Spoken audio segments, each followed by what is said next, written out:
নতুন নিয়োগের নোটিশের খসড়া তৈরি করে ফেলল শিক্ষা দপ্তর। সুপ্রিম নির্দেশে 31শে মের আগেই বিজ্ঞপ্তি। শিক্ষা দপ্তরের সূত্র জানিয়েছে, নতুন নিয়োগ প্রক্রিয়া শুরুর খসড়া বিজ্ঞপ্তি প্রস্তুত হয়ে গিয়েছে। আপাতত নবান্নের চূড়ান্ত অনুমোদনের অপেক্ষায় রয়েছে স্কুল সার্ভিস কমিশন। তবে এখনও শূন্য পদের তালিকা শিক্ষা দপ্তরের হাতে পৌঁছায়নি।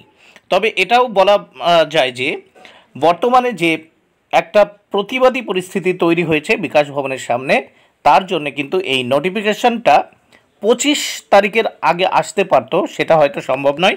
তবে 31 তারিখ অর্থাৎ 31শে মের আগেই কিন্তু বিজ্ঞপ্তি তবুও আসতে চলেছে। এইবার দেখে নেওয়া যাক যে পদ খুঁজতে পদ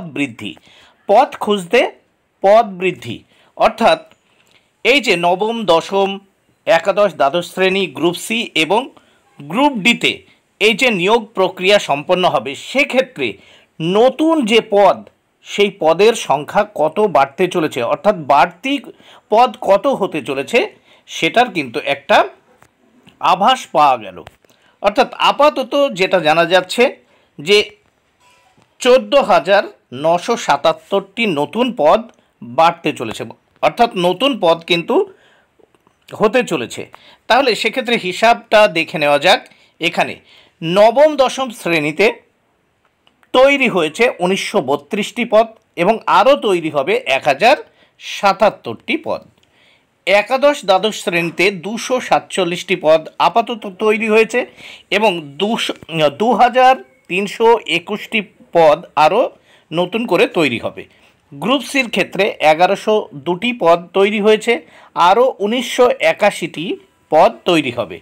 গ্রুপ ডির ক্ষেত্রে 1980টি পদ আপাতত তৈরি হয়েছে নতুন এবং আরও 4337টি পদ তৈরি হবে। এক্ষেত্রে দেখা যাক মোট তৈরি হয়েছে এখনও পর্যন্ত নতুন পদ 5261টি এবং আরও তৈরি হবে 9716টি এবং মোট 14,977টি নতুন পদ তৈরি হতে চলেছে। এরপরে দেখা যাক আরও যে নতুন পদ সেগুলো যখন সামনে আসবে তখনই, অর্থাৎ 31শে মের মধ্যেই কিন্তু এটি চলে আসবে এবং বিজ্ঞপ্তিও সম্ভবত প্রকাশিত হয়ে যাবে।